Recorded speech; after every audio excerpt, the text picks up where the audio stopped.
সমবেত সুধী মণ্ডলী, এবার আমি বিনীতভাবে অনুরোধ করব আজকের এই আলোচনা সভার শেষ পর্বে এখন এই গ্রন্থের উপরে আলোচনা করবেন, যার কথা শোনার জন্য আপনারা অধীর আগ্রহে অপেক্ষা করছেন, বঙ্গবন্ধু কন্যা শেখ রেহানা। মাননীয় প্রধানমন্ত্রী, শ্রদ্ধেয় আলোচক বৃন্দ এবং উপস্থিত সুধী মণ্ডলী, আসসালামু আলাইকুম। আমি এখানে বঙ্গবন্ধুর বইয়ের ভিতরে যা আছে তা নিয়ে আলোচনা করতে আসিনি, সেটা তো অন্য লোকে বলবে। আমি আমার বাবার কথা বলবো দু চারটে।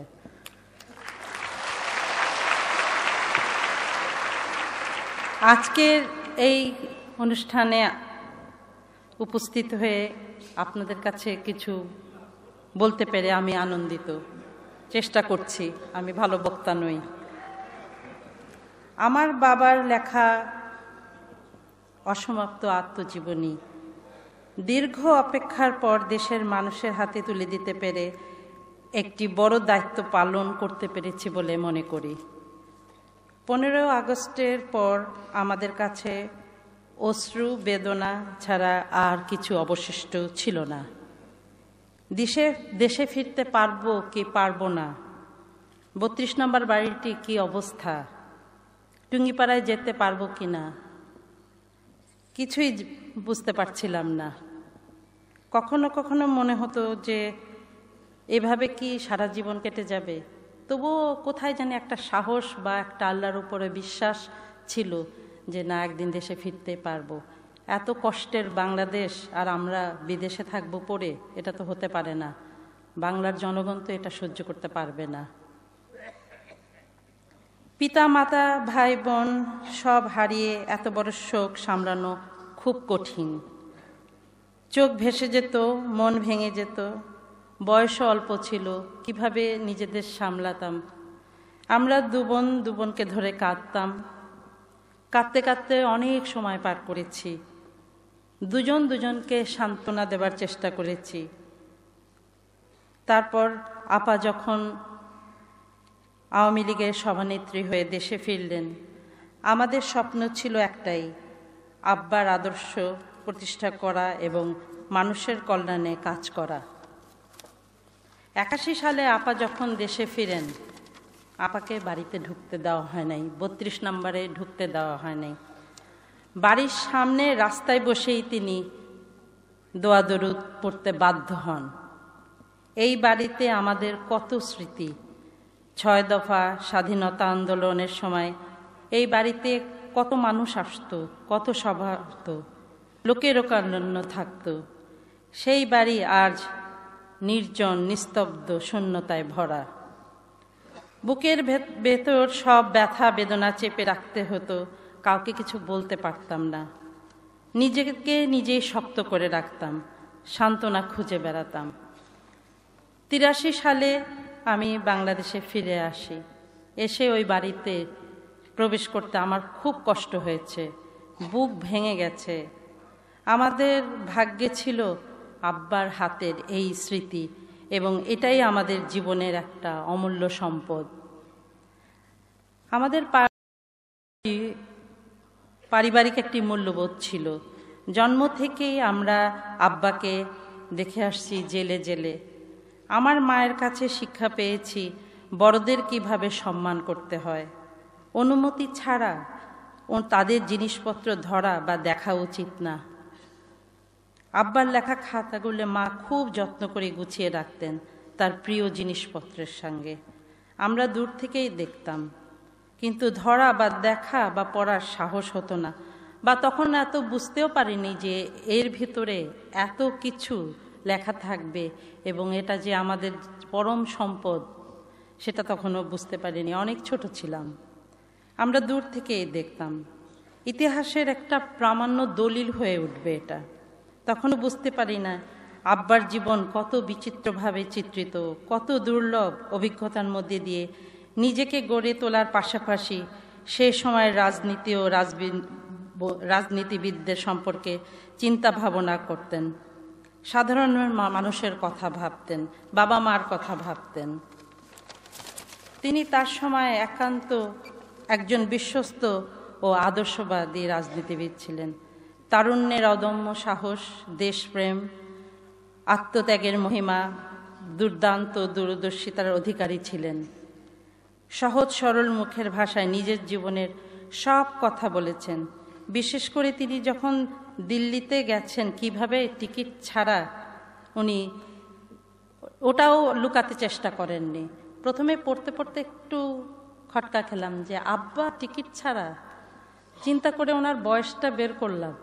ওই বয়সে ওইটা সাজে, কারণ তখন তো এটা কোনো দোষের ছিল না।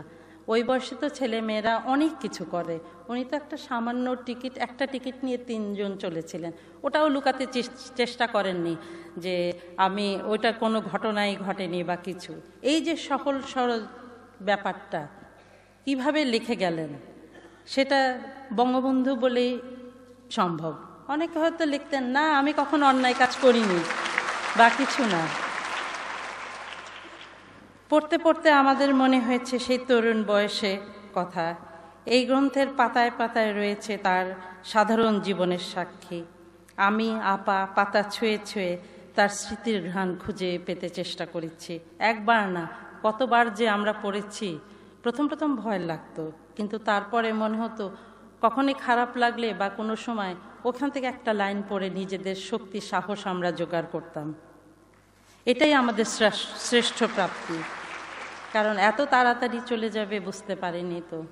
আমাদের হয়তো কিছু বলতেন, দিক নির্দেশনা দিতেন, ওখানেই পড়ে মনে হতো আব্বা বোধহয় চাচ্ছেন এখন এটা করি, বা ওটাই আমাদের মনে হতো যে এখনো আমরা পড়ি কোনো কিছু মনে হলে মনে হয় ওখান থেকে আমাদের উদ্দেশ্য বলা হচ্ছে। হয়তো আব্বা আপার হাতে মাথায় হাত রেখে বলছেন হাসু তুমি এটা করো, দেশের কল্যাণের জন্য এটা করো। আপা বোধহয় ওইখান থেকে এত সাহস বা এত কাজ করার উৎসাহ পান।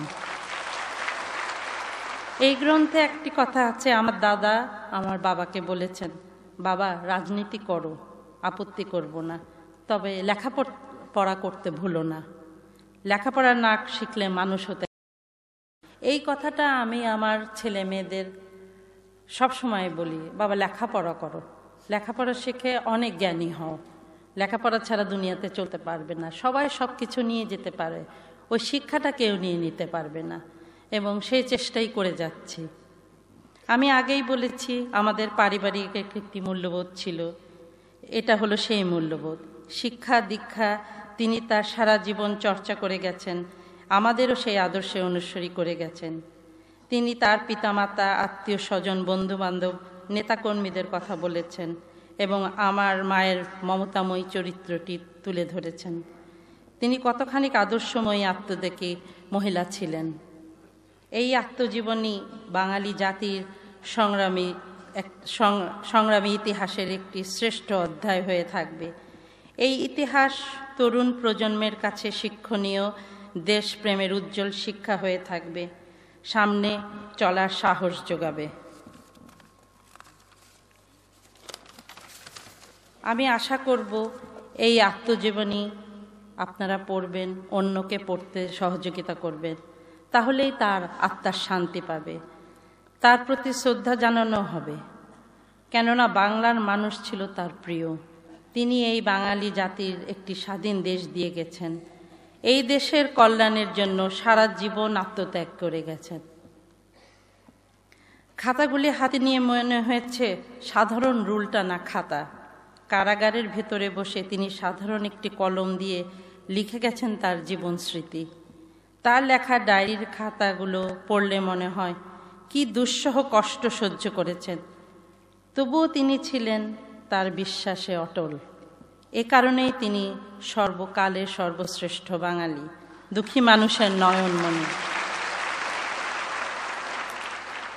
এখানে এই গ্রন্থের কাজের সঙ্গে যারা জড়িত তাদের সবার প্রতি আমার কৃতজ্ঞতা জানাই।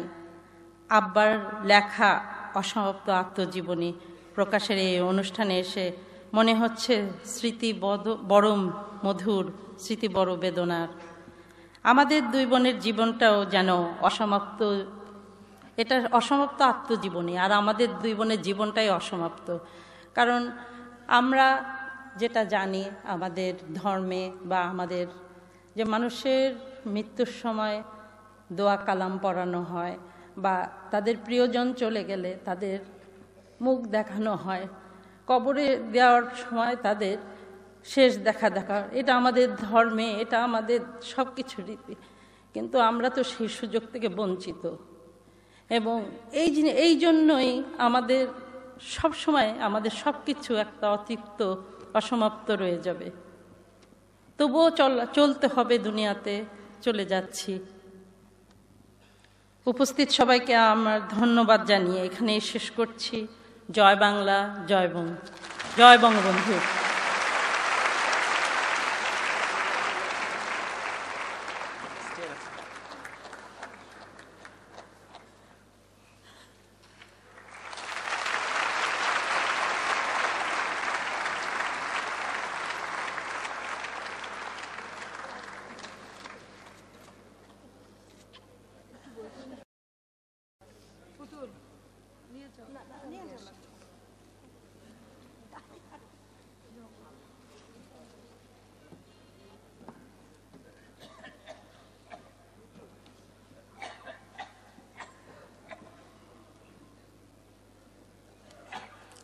সংগ্রামী সুধীমণ্ডলী,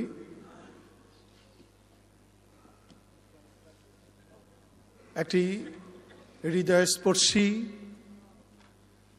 অসাধারণ বক্তব্য দেওয়ার জন্যে, যিনি সাধারণত কোনো জনসমাবেশে পাবলিকটি কখনোই বক্তব্য রাখেন না,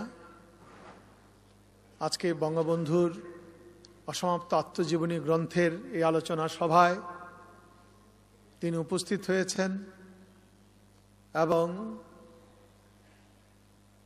নিজের স্মৃতি, হৃদয় নিংড়ানো ভালোবাসা ও শ্রদ্ধা আজকে তিনি সামান্য কয়েকটি কথায় উচ্চারণ করেছেন। বাংলাদেশ আওয়ামী লীগের পক্ষ থেকে, এখানে উপস্থিত সমবেত সকলের পক্ষ থেকে, দেশবাসীর পক্ষ থেকে আমরা বঙ্গবন্ধু কন্যা শেখ রেহানাকে আজকে অভিনন্দন জানাই, শ্রদ্ধা জানাই, শুভেচ্ছা জানাই।